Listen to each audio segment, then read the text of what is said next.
Hi friends, welcome to my channel. டேஸ்டியான தக்காளி சாதம் செய்வது எப்படின்னு பார்க்கலாம் வாங்க.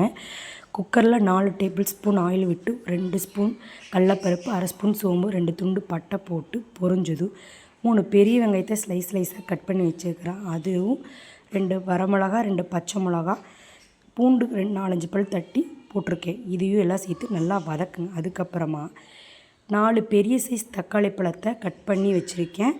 அதுவும் இது கூட சேர்ந்து நல்லா வதக்கிட்டே வாங்க.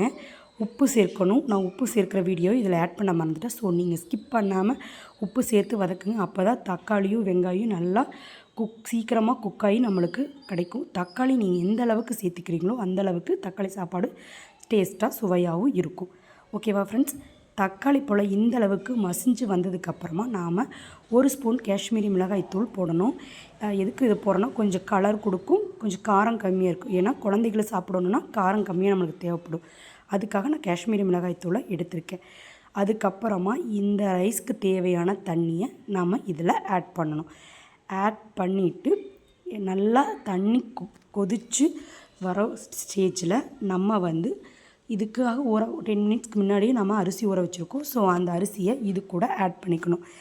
ஆட் பண்ணிவிட்டு 2 டைம் 3 டைம் நல்லா மிக்ஸ் கொடுக்கணும். ஸோ நல்லா மிக்ஸ் கொடுத்ததுக்கு அப்புறமா இதில் உப்பு காரம் எல்லாமே நம்மளுக்கு கரெக்டாக இருக்கா, பேலன்ஸ்டாக இருக்கான்னு செக் பண்ணுங்கள். கொஞ்சம் உப்பு தூக்கலாக இருக்கணும்.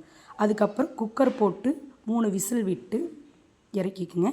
ப்ரெஷர் இறங்கினதுக்கப்புறம் நம்ம பார்த்திங்கன்னா நம்மளுக்கு இந்த மாதிரி உதிரி உதிரியாக பொலன்னு தக்காளி சாப்பாடு கிடைக்கும். ஸோ இது ரொம்ப டேஸ்ட்டாக இருக்கும். ட்ரை பண்ணி பாருங்கள். ட்ரை பண்ணிவிட்டு எப்படி இருக்குன்னு மறக்காமல் கமெண்டில் சொல்லுங்கள். Bye friends.